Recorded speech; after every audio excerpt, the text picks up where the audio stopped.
Bonjour tout le monde, on va commencer. On a de la belle visite aujourd'hui. On a Martin Barrette, qui est chercheur à la DRF, spécialiste, un ingénieur forestier diplômé de l'Université Laval, qui est diplômé également de l'Université de Suède de sciences agricoles.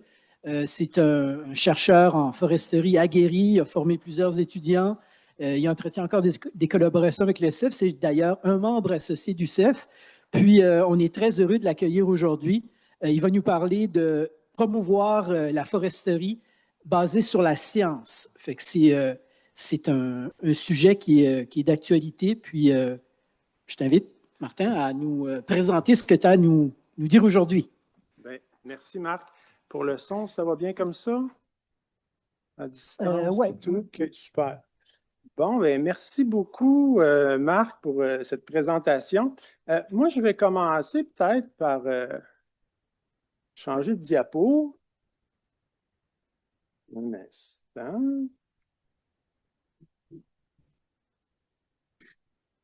Bon, super. Ben, c'est ça. Donc, merci, Manuela, Marc, de m'avoir invité. Ça, c'est une belle bio sérieuse. Pour ma part, je vais me présenter peut-être avec une bio un peu plus imagée.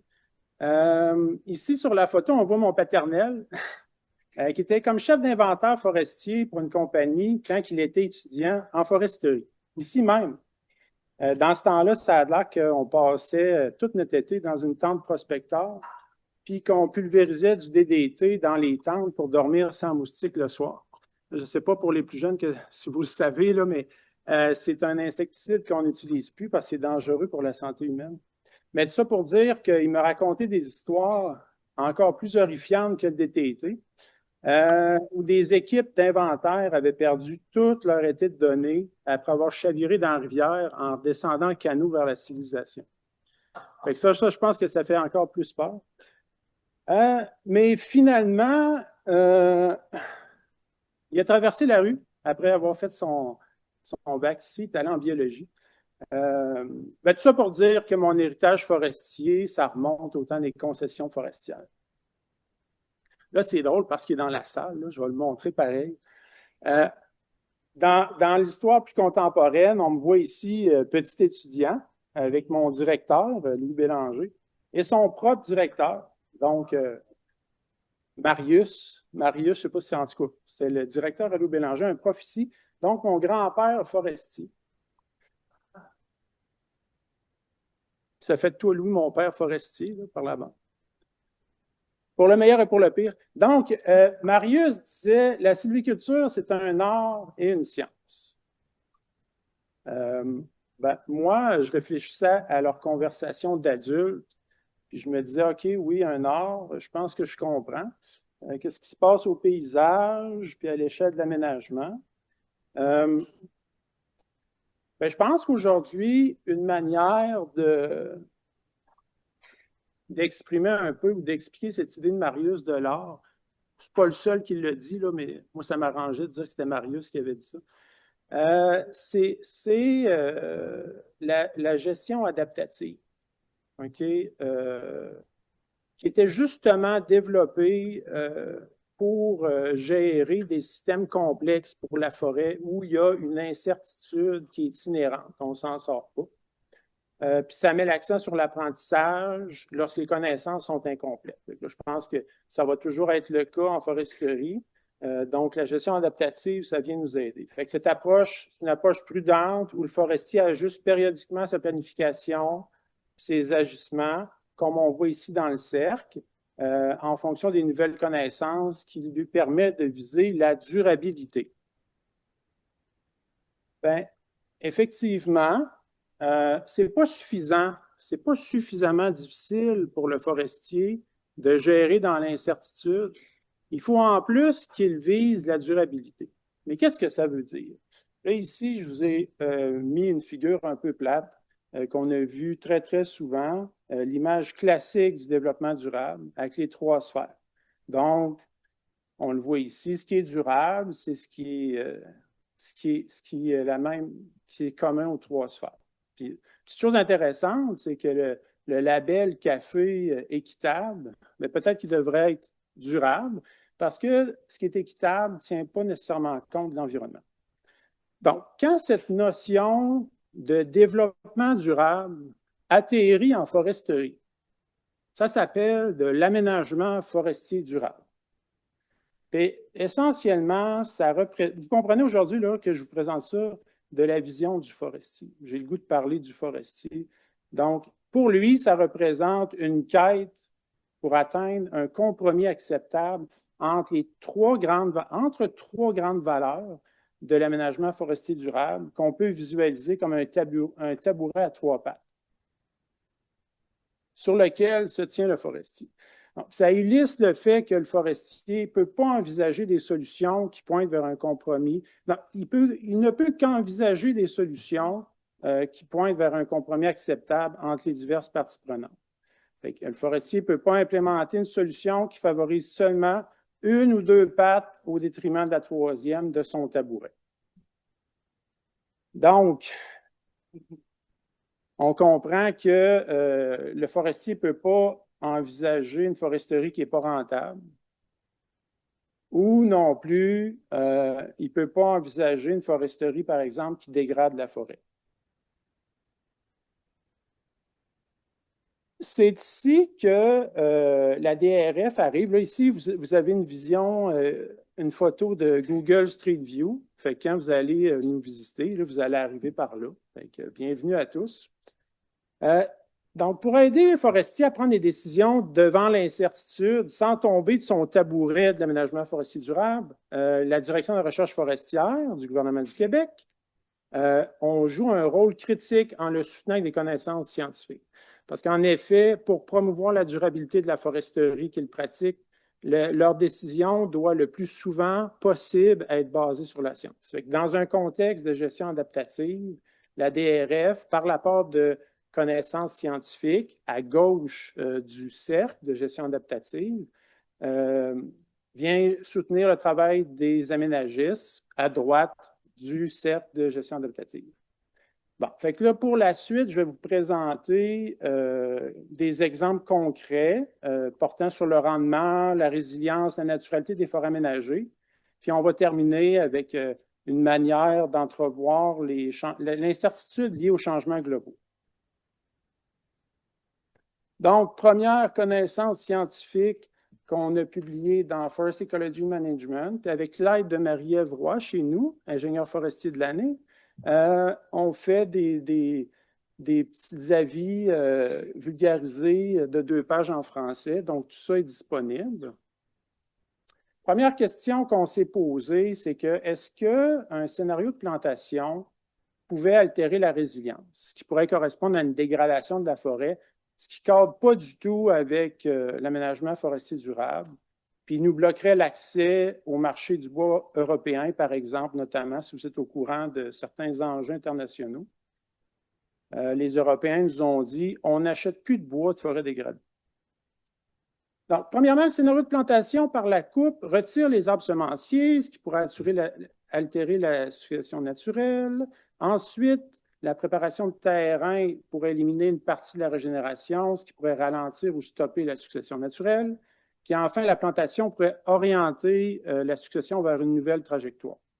C'est pourquoi qu'un scénario de plantation pourrait représenter une perturbation anthropique cumulative qui pourrait altérer la résilience puis entraîner des trajectoires successionnelles vers des états où l'espèce plantée prédomine. On va prendre le temps, je pense, vu que c'est une notion un peu centrale aujourd'hui, de s'entendre sur c'est quoi la résilience, parce qu'il y a beaucoup de littérature sur ça. Donc, ce que moi j'entends par résilience, c'est avec le concept des bassins d'attraction, où la profondeur du bassin représente la résilience. Donc, une perturbation anthropique, comme une coupe, peut déplacer un écosystème, là, ici qui est représenté par la boule dans le fond du bassin, se déplace à l'intérieur des limites du bassin, ce qui représente là, les limites du bassin, le seuil de résilience. L'écosystème suivra la trajectoire naturelle puis va retourner à sa position d'origine au fond du bassin. À ce moment-là, il va récupérer la même structure, même composition, même fonction d'avant la perturbation. On comprend là, que le mouvement de la boule représente les marges de variabilité naturelle de l'écosystème. Par exemple, Dans le bas du bassin, on pourrait avoir une vieille sapinière à bouleau jaune et épinette rouge structurée. Et la boule pourrait se diriger vers une jeune bétulet blanche écouillenne en haut du bassin. Donc maintenant, un scénario de plantation pourrait altérer la résilience, donc la profondeur du bassin. Puis l'écosystème naturel, après ça, une perturbation pourrait s'en aller vers un nouveau bassin d'attraction, donc dominé par l'espèce plantée. Fait que, théoriquement, ce nouvel écosystème pour avoir sa propre résilience qui le maintient dans ce nouvel état. C'est un peu ça le problème. Puis dans le contexte actuel précis, là, les paissières noires ou des paissières blanches pourraient constituer des nouveaux écosystèmes dans les sites écologiques de sapinière, c'est-à-dire des assemblages d'espèces qui n'ont jamais cohabité dans ces sites. Donc, un peu plus dans la méthode, on a pour évaluer si le scénario de plantation altère la résilience des sapinières, on a étudié les trajectoires sur une période de 40 ans. À l'intérieur de la plantation d'épinettes, mais installées sur des types écologiques de sapinières. Ben, comme vous le savez, les types écologiques, rassemblés dans des végétations potentielles, c'est une unité de classification du territoire qui permet de prédire les trajectoires successionnelles naturelles. Donc, sur un type écologique de sapinière, la trajectoire devrait pointer vers le retour d'une sapinière. Puis, comme témoin, on a comparé ça avec des trajectoires dans des coupes seulement. Aujourd'hui, on ne verra pas beaucoup de résultats juste pour nous orienter, mais quand même, ici, là, on voit que sur le graphique, il y a la surface terrière en Y, puis des groupes d'essence en X. Ce qu'on voit, c'est un retour du sapin au détriment des épinettes plantées dans les graphiques de gauche. Puis c'est une trajectoire similaire après coupe seulement dans le graphique de droite. Fait que là, à ce moment-là, ce que ça nous fait dire, c'est que les espèces se régénérant naturellement ont récupéré au détriment des épinettes plantées, puis les sapinières sont donc résilientes en raison de leur processus de régénération efficace. Fait que nous, on dit, ben, maintenir des processus de régénération fonctionnels, c'est un moyen de maintenir la résilience. Mais là, ce que ça soulève, c'est que ce qu'on peut comprendre indirectement là-dedans, c'est que de reboiser dans une forêt résiliente, bien, ça pourrait compromettre le rendement des plantations et les investissements sylvicoles. Ça, c'est un problème. Vous comprendrez que c'est un problème parce que les plantations doivent produire des services écosystémiques. Elles doivent, par exemple, produire de la matière ligneuse tout en étant économiquement viables pour que l'aménagement forestier soit durable. Donc, on s'est donc posé la question, est-ce que la résilience pourrait augmenter le rendement des plantations ou le réduire? On a publié ça dans la même revue. Là, il y a un autre auteur dans la salle, Nelson. Elle a beaucoup travaillé aussi avec Nelson.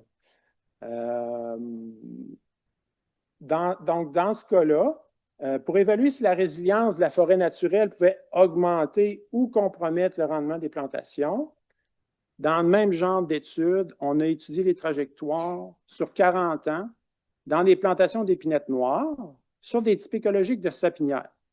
Donc là, il faut comprendre avec ce que j'ai expliqué tantôt que c'est une plantation qui induirait une trajectoire allant à l'inverse de la trajectoire naturelle. C'est-à-dire, là, en mots simples, qu'elle irait contre la résilience. Fait que pour comparer avec un scénario de plantation plus susceptible d'aller dans le même sens que la résilience, on a étudié des plantations d'épinettes noires, mais sur des types écologiques de paissières noires.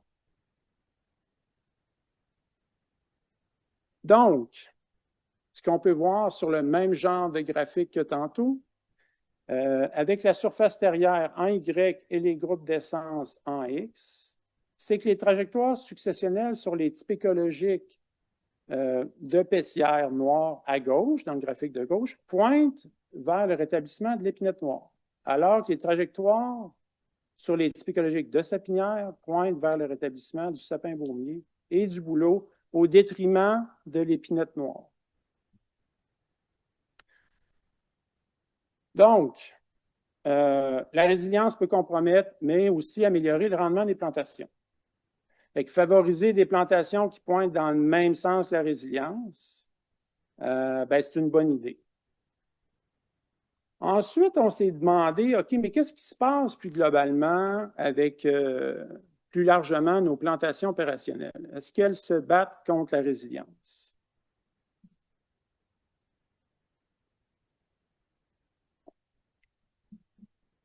C'est la première fois que ça m'arrivait.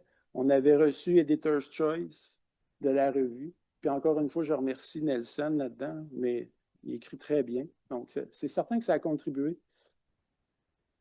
Donc, on a regardé les plantations opérationnelles plus largement.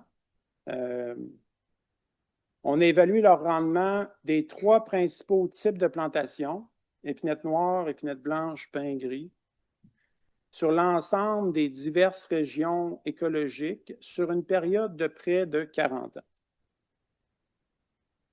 Bon, ici, c'est le seul résultat que je vais vous présenter parce que globalement, la réponse moyenne, c'était pas mal tout le temps la même réponse, que le rendement des plantations est inférieur à un rendement théorique possible.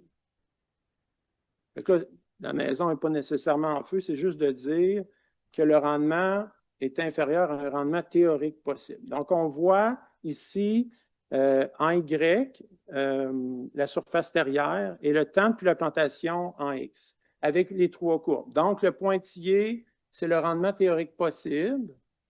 La courbe pleine, c'est le rendement des arbres plantés. Puis, en dessous, qui était, bon, vous voyez, inférieur. Fait que ça, c'est un cas typique, là. Évidemment, il y avait un peu de variabilité, mais c'était pas mal tout le temps ce cas-là.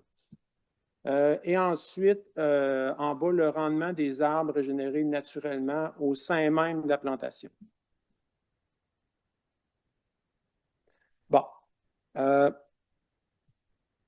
Fait que notre recommandation, c'est évidemment encore planter dans le sens de la résilience, c'est une bonne idée. Réaliser des scénarios de plantation dans un contexte de sylviculture intensive, ça aussi, c'est une bonne idée. Ça implique, bon, ben, comme d'habitude, un suivi systématique, d'effectuer les traitements d'entretien et d'éducation nécessaires, puis de confirmer l'atteinte du rendement.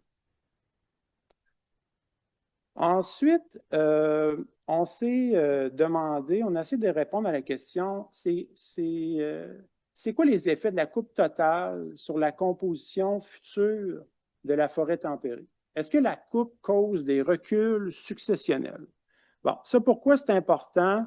C'est parce qu'un recul successionnel après une perturbation anthropique, ça pourrait prolonger le temps attendu avant de retrouver la composition d'avant-coupe.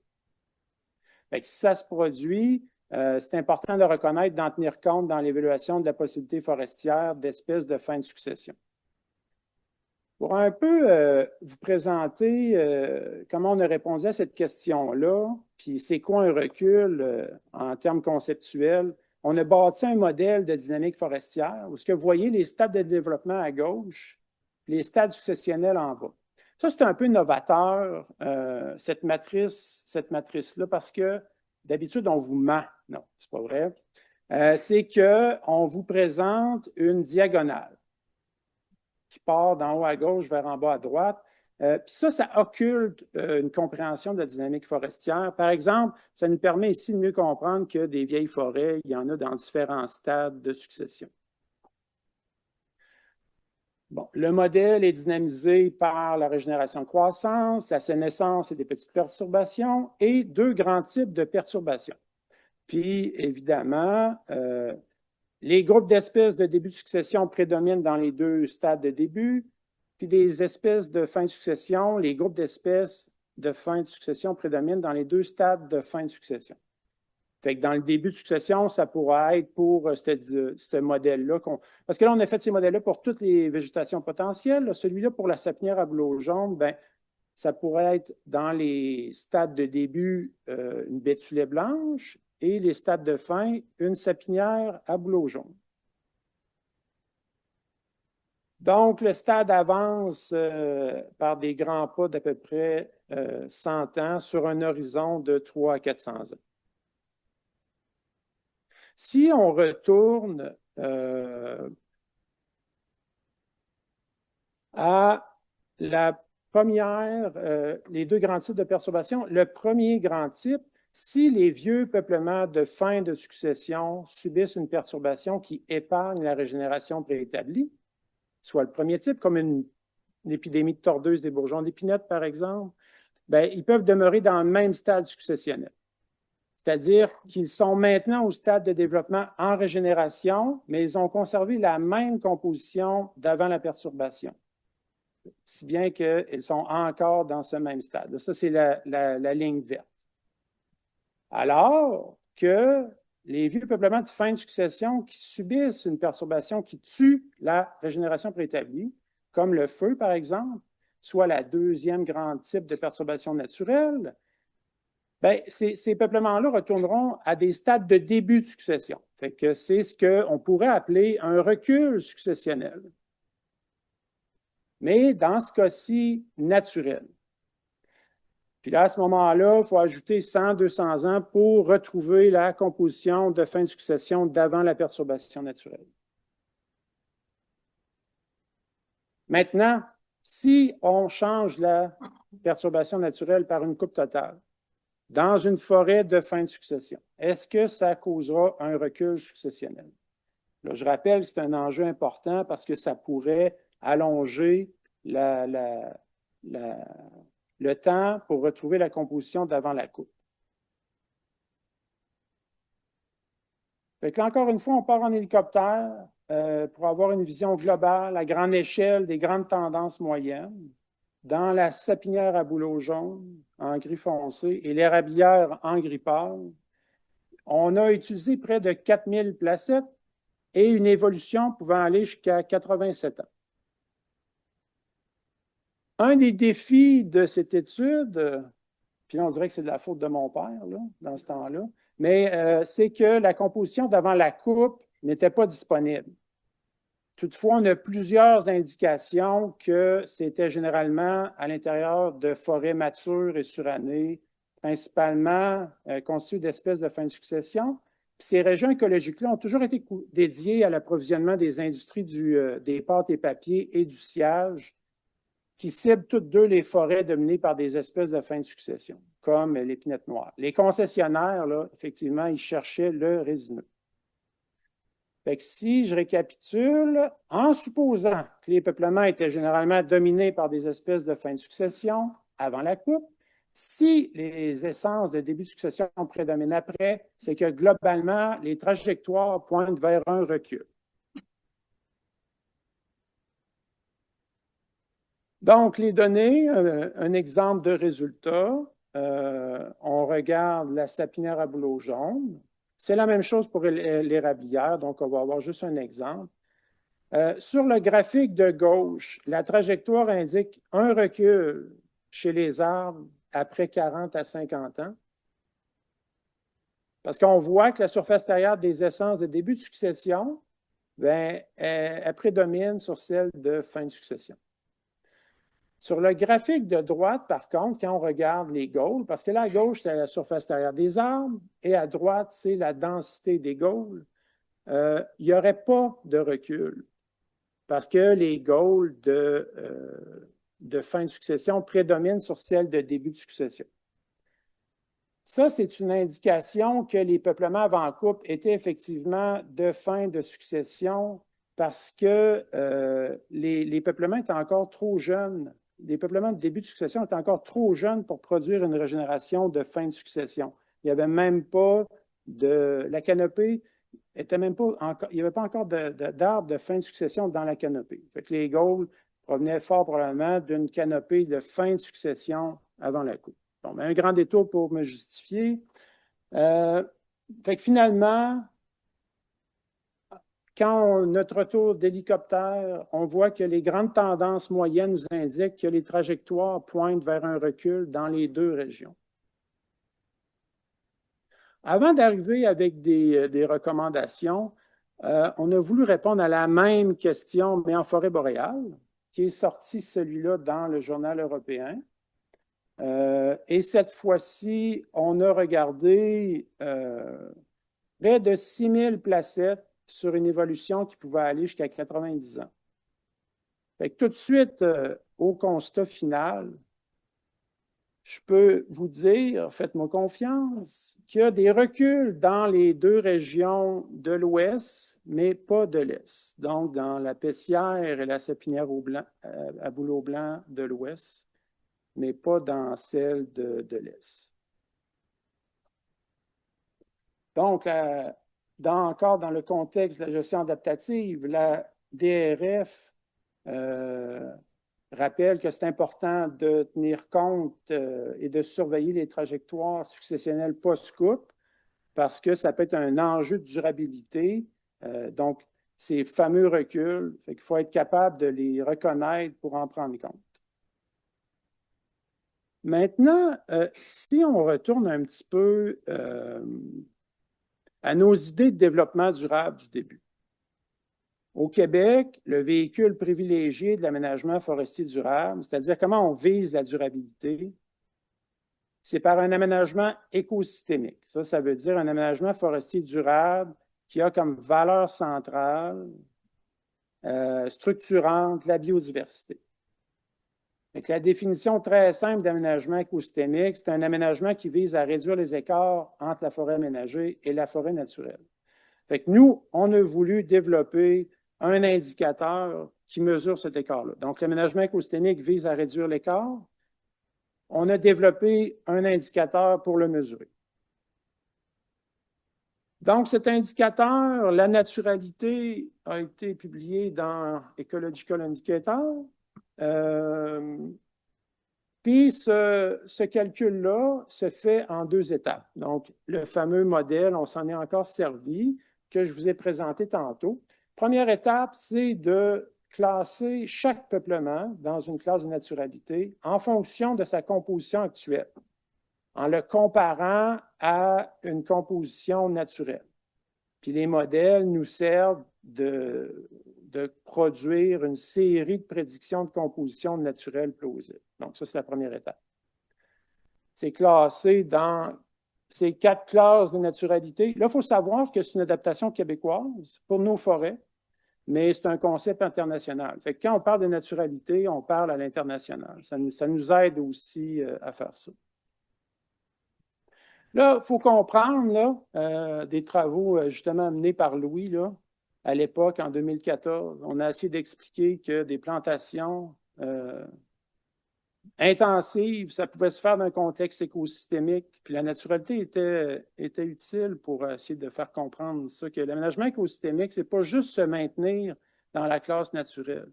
Il y a un certain oxygène pour les forestiers.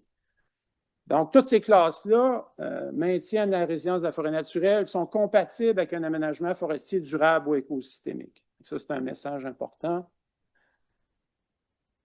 Deuxième étape, c'est de passer à l'échelle du paysage sur la base des proportions des différents types de forêts, feuillus mélangés résineux et des stades de développement, régénération jeune, mature ou vieux. Donc, les excès dans le paysage de certains types ou stades contribuent à diminuer la naturalité globale au territoire. Certains peuplements qui ont été considérés naturels à l'échelle du peuplement peuvent être transférés dans les classes plus altérées au paysage. Bon. En mots simples, là, ce que ça veut dire, c'est que, par exemple, toutes les bétulaies blanches peuvent avoir été classées naturelles si elles étaient en adéquation avec l'écologie du site à l'échelle du peuplement. Mais ça se peut qu'elles soient en excès à l'échelle du paysage, qu'il y en ait trop de bétulaies blanches jeunes à l'échelle du paysage, par exemple. Vous voyez un de vos profs aussi là, qui a contribué, Mathieu, Mathieu Bouchard, qui a publié ce rapport-là. Donc, on a fait une preuve de concept de cette histoire-là. On a comparé 4 paysages qui présentaient un gradient d'intensité d'aménagement. Vous reconnaissez le paysage 1, c'est le parc de la Jacques-Cartier, qu'on pourrait dire que c'est la restauration passive. Ça fait 40 ans qu'on a arrêté d'aménager. Le paysage 2, c'est maintenant la forêt Montmorency B, qu'on pourrait qualifier d'aménagement extensif.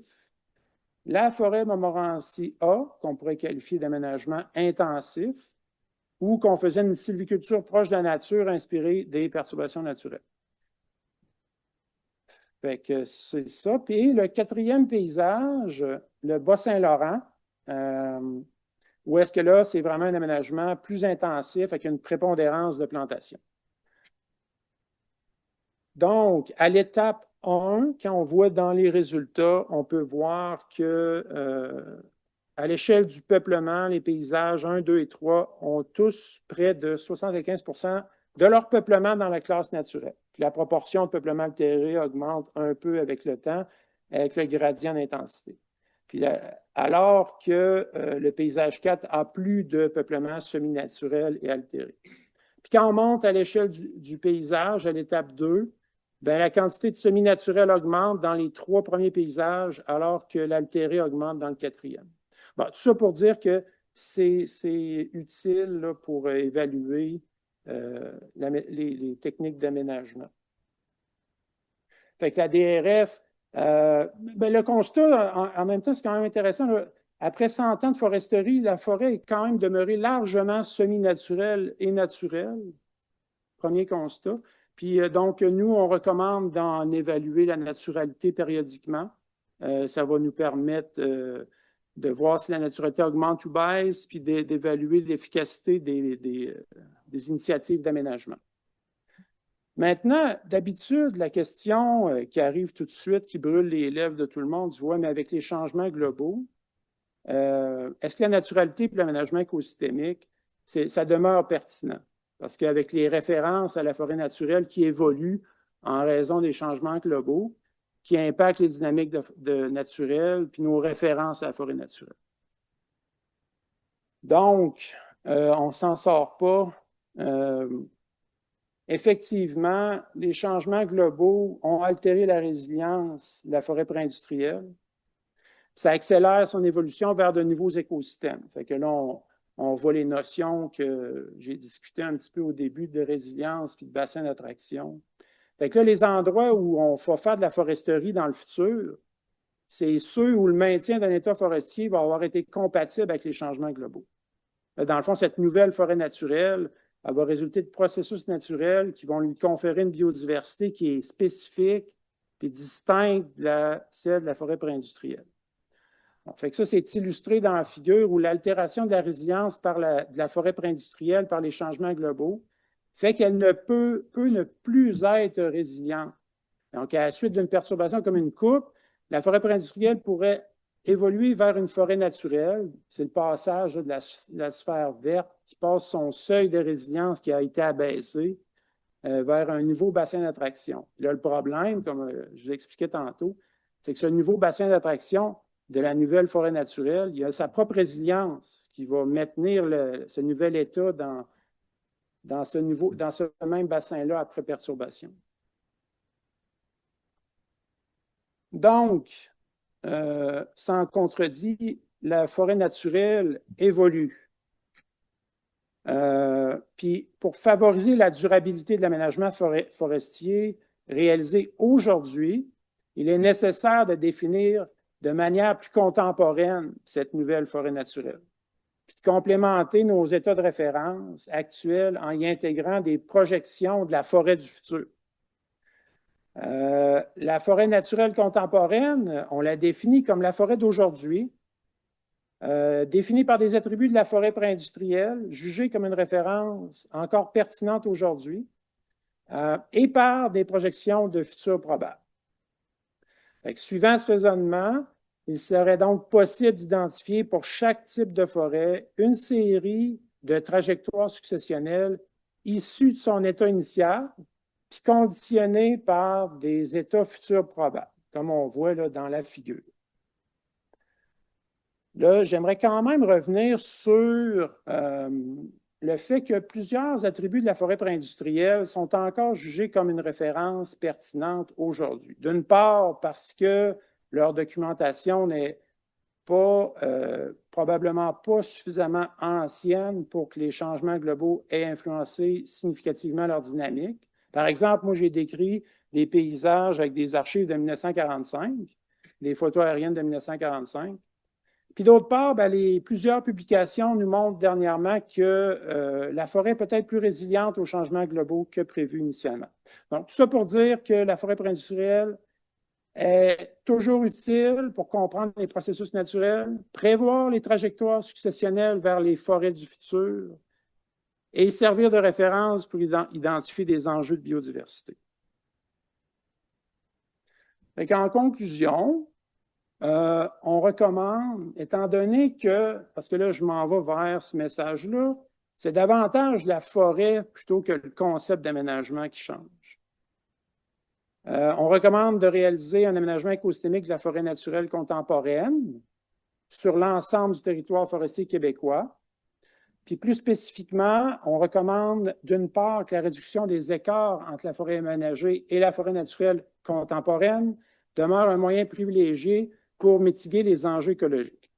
De porter, par contre, une attention sur la cohérence entre les diagnostics de vulnérabilité des essences et les objectifs liés à la composition végétale demeure très important, de plus en plus. Puis on recommande, d'autre part, de réaliser une sylviculture d'adaptation pour gérer les risques, anticiper des changements globaux et intégrer des projections futures probables.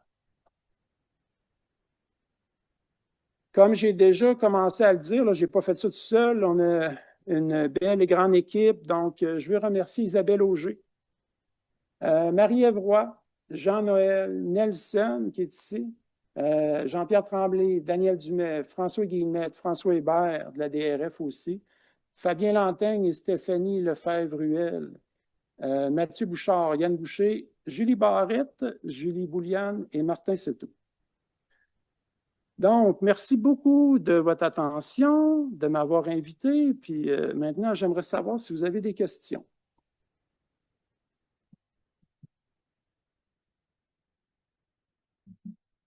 Merci, Martin, pour cette superbe présentation. Est-ce qu'on a des questions dans la salle pour ouvrir le bal? Oui, Louis, tu peux y aller.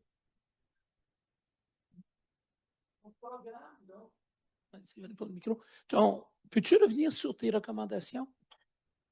On est en train de travailler dans le Haut-Saint-Maurice. Dans combien de temps qu'on peut avoir cette information-là que tu nous recommandes pour diagnostiquer et préparer un plan d'aménagement? Laquelle information? Bien, vas-y. Non, c'est celle juste après, là. Tu me disais la nouvelle fois. L'avant-dernière. Et voilà. Les 4 recommandations. Bien, OK, un instant. Celle-là. On travaille là-dessus présentement. Oui. Parce que tu t'as vu, j'ai pas. C'est la seule information que je n'avais pas de papier scientifique. Fait que ça s'en vient. La science, ça l'avance. Puis, tu sais, c'était aussi pour ça par rapport. Là, il y a plusieurs éléments dans ta question, j'en suis certain. Par rapport à la forêt préindustrielle ou la forêt naturelle contemporaine, tu sais, ça, on travaille là-dessus. C'est un peu.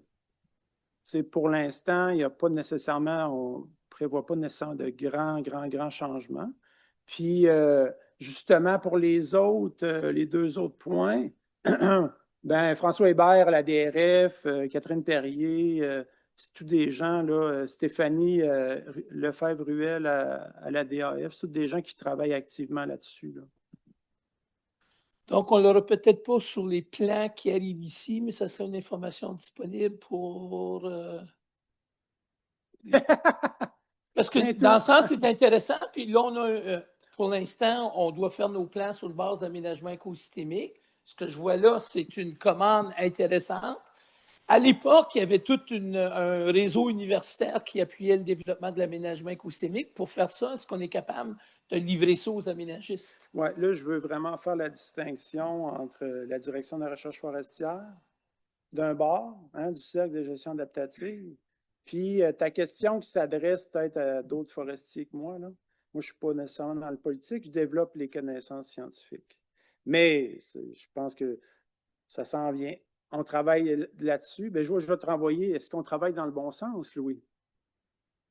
À ce niveau-là, bien, tout à fait. Là. D'ailleurs, hier, il y avait une conférence de Yale.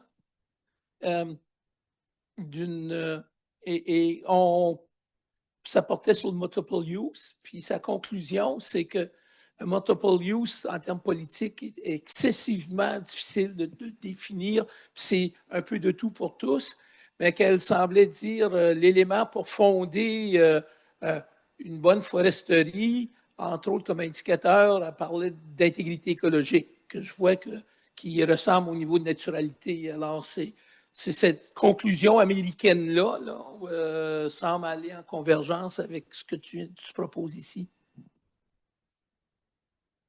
Merci. Louis, est-ce qu'il y a d'autres questions? Non? Peut-être en attendant. Oh oui, ben oui. Pourquoi pas? Merci Martin, c'était super intéressant. J'ai une question un peu, je ne suis pas sûr que je sais la réponse, puis je ne suis pas sûr que tu la saches non plus, mais on parle de faire des projections, de ton deuxième point, réduction des écarts. Ce qu'on veut, c'est qu'on fait des projections qui ont une certaine, qui s'en vont dans une certaine direction, puis tu vas essayer de minimiser ces écarts-là. Puis après ça, je repensais à ton forestier qui est sur son tabouret à trois pattes. Là, on sait que la biodiversité va varier aussi avec ça. À quel moment est-ce que ton forestier va s'écraser à terre? C'est un peu ce que je me demande. Parce que là, on essaye d'être le plus proche possible dans une direction passablement inconnue, mais quand même prévisible dans une certaine mesure. Donc, comment est-ce qu'on peut faire avant d'être rendu dans 50, 70 ans pour savoir si la trajectoire est adéquate et que ton individu est encore debout et que le côté biodiversité ne l'a pas fait. Tu vois un peu l'idée? Bien, au niveau international, là, on ne s'en sort pas. Les Européens, par exemple, ils sortent des politiques d'être le plus près de la nature. Ils appellent ça close to nature management, mais dans leur cas, c'est peut-être un petit peu plus à l'échelle de la sylviculture. Mais tout ça pour dire que notre meilleure assurance, c'est de se tenir le plus proche possible de la forêt naturelle. Là, notre problème, c'est qu'elle change. Il faut être capable de la découvrir, de la comprendre pour s'y tenir le plus proche possible. Fait que c'est pour ça que cette figure-là est très... Pas celle-là. Cette figure-là est très importante parce que ça dit qu'on reconnaît que ça évolue, puis là, on travaille fort à la découvrir, là, la nouvelle. Puis je pense que, comme là, Yann Boulanger, par exemple, fait des projections, on peut regarder, tu sais, c'est comme si on traverse la rue, on regarde des deux côtés avant de traverser. Là, on est là aujourd'hui dans la forêt naturelle contemporaine, puis on essaie de prendre les décisions les plus prudentes possibles. Fait que, tu sais, c'est pour ça que là, effectivement, je n'ai pas la réponse. Mais c'est l'idée. Tu as montré que quand tu changes l'échelle d'évaluation de telle échelle à l'échelle du paysage, tu as une grosse variation. Et donc, comment est-ce qu'on devrait... Premièrement, quand je regardais ce que tu présentais, je me disais, il n'y a pas deux échelles. Il y a une palette d'échelles à partir duquel tu peux avoir une brisure dans ton changement. Ça, d'une part. Puis, d'autre part, à quelle échelle pour mesurer ces choses-là? Oui, bien là, une des choses que j'aimerais aussi par rapport au forestier sur son tabouret, moi, vous aurez compris aujourd'hui, je parle à peine d'une patte. Tu sais, je peux être comme publier de la connaissance scientifique sur une partie. Tu sais. Toi, notamment, tu peux arriver puis nous informer sur le caribou. Mais c'était pour illustrer le fait que le forestier doit prendre des décisions dans un contexte d'incertitude. Puis c'est très, très compliqué. Moi, j'ai une réponse de dynamique forestière, d'aménagement forestier. Fait que, tu sais, je pense que l'histoire d'échelle, c'est passablement important. Moi, parce que, mais avez-vous regardé une séquence où vous mesurez les échelles, où les caractéristiques en changeant l'échelle graduellement? Bien, classiquement, dans mon domaine d'études, on se réfère à l'aire dynamique des régimes de perturbation. Donc, pour moi, l'échelle maximale, ça va être l'aire dynamique des régimes de feu, par exemple. Fait que ma plus grande échelle, moi, ça va être ça. Mais pour toi, c'est peut-être une autre échelle, là. Merci, merci Daniel. On a des questions en ligne. Oui, alors une question de Jérôme Simon-Morin. Donc, merci Martin. Comment placerais-tu la coupe de forêt de seconde venue, c'est-à-dire déjà coupée dans le passé, dans la figure de la succession? Par exemple, est-ce si un recul de succession a été observé en considérant les changements climatiques? Non, je ne suis pas sûr que je comprends bien. Je vais essayer de répondre, là. Il me reprendra au pire. Mais les reculs, pour l'instant, c'était plus par rapport à la compréhension actuelle de la dynamique forestière. C'était par rapport à ta figure de succession, je pense. Est-ce une coupe de forêt de seconde venue, comment elle se place là-dedans? Et après, est-ce un recul de succession a été observé, j'imagine, avec une coupe de seconde venue? Ben là, c'est ça. C'est vraiment un voyage à grande échelle, là. On regarde le paysage à des grandes échelles, puis c'était qu'il y avait des reculs dans les forêts tempérées. Mais est-ce que Jérôme veut dire des coupes de forêts qui ont été coupées, des forêts qui ont été coupées 2 fois ou une fois? Ça, on n'a pas nécessairement regardé ça, là. C'est plus les grandes échelles, les grandes réponses moyennes. C'est-à-dire que dans forêt tempérée et boréale de l'Ouest, il y avait des reculs après coupe totale. C'est l'indication moyenne. OK. Ouais, je pense que la question était sur vraiment les secondes coupes, en fait. Ouais. Ben, je ne peux pas aller dans ce genre d'études-là où on prend plein de données puis on brise un peu d'où elles viennent, là. Je ne peux pas répondre à cette question-là là, précisément, là. Est-ce qu'il y a une différence entre 2 coupes ou juste une coupe là, sur la composition, là? Il y a sûrement un effet, là, mais là, je ne peux pas le dire. Ouais, il précise si on revient couper avant que la succession ne soit terminée. Bien évidemment, si on coupe, oui, d'après moi, c'est une bonne prédiction de penser que ça a un plus grand impact, là. Mais ce n'est pas quelque chose que dans ces études-là, on a regardé de si près. OK. Parfait, merci. Et il y a une seconde question de Robert Schneider de Lucar. Donc, superbe présentation, très intéressant. Je vais y aller en revenant sur le titre. Donc, la foresterie, c'est basé sur la science. Le gouvernement caquiste actuel prend clairement des décisions à partir d'autres considérations que la science, comme le caribou, le troisième lien, les GES et la loi 97. Donc, comment est-ce que l'on trouve la motivation à travailler pour un employeur qui ne prend pas Merci, Robert. sérieux? Je vais maintenant faire mon suicide professionnel. Moi, ce que j'aurais le goût de dire, là, je pense qu'une des raisons pourquoi j'ai fait cette figure-là, c'est de faire comprendre un peu une vision que moi j'avais du forestier qui est sur un tabouret à 3 pattes. Puis que là, ses décisions doivent être prudentes, puis c'est pas simple.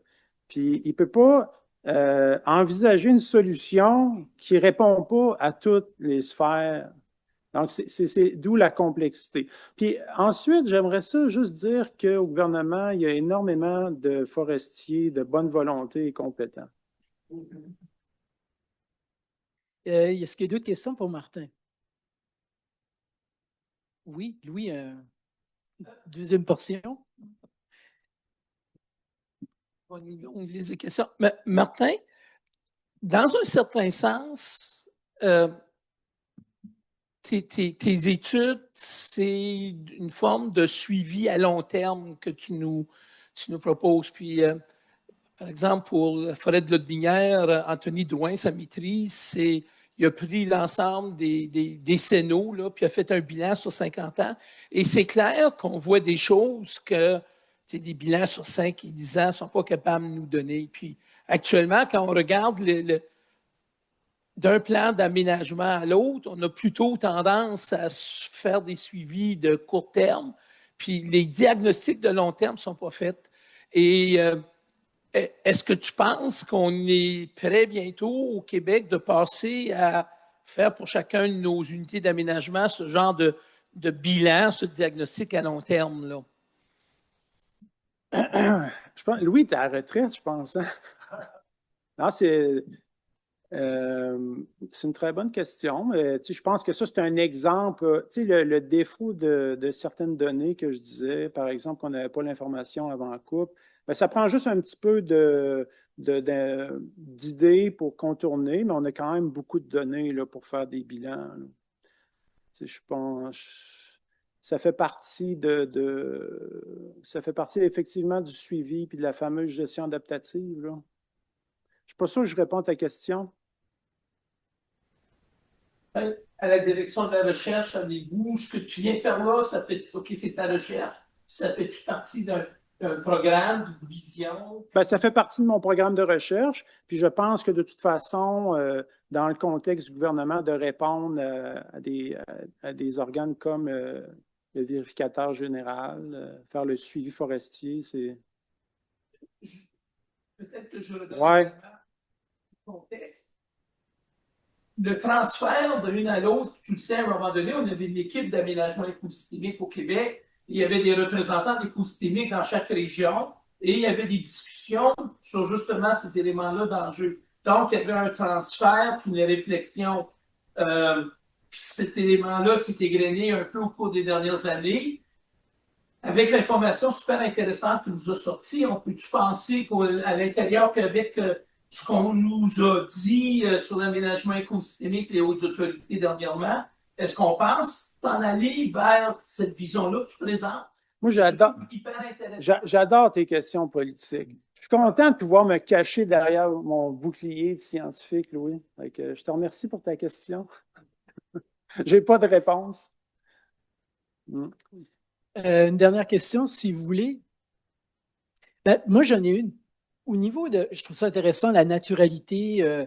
La naturalité, c'est comme une cible qu'on veut voir. Ben, par rapport aux plantations, par exemple, la succession, si elle va revenir à la cible originale. Mais là, avec justement, dans le contexte des changements globaux, la cible, elle se déplace. À quel moment on sait qu'on a atteint la forêt du futur? Parce que si elle est toujours en modification, il y a des perturbations, des nouvelles perturbations. Ben, moi, je pense que dans mon cas particulier, ça serait de continuer à étudier la dynamique forestière.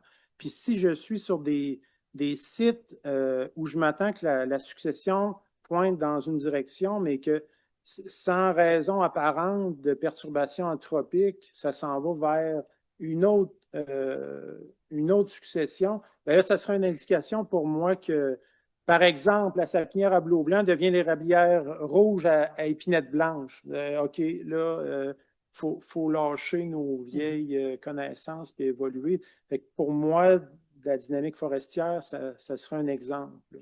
OK. Merci. Merci encore, Martin. Ça va compléter la période des questions. Bravo pour les réponses aux questions aussi. Tu as fait cuisiner un petit peu. Bravo. Merci.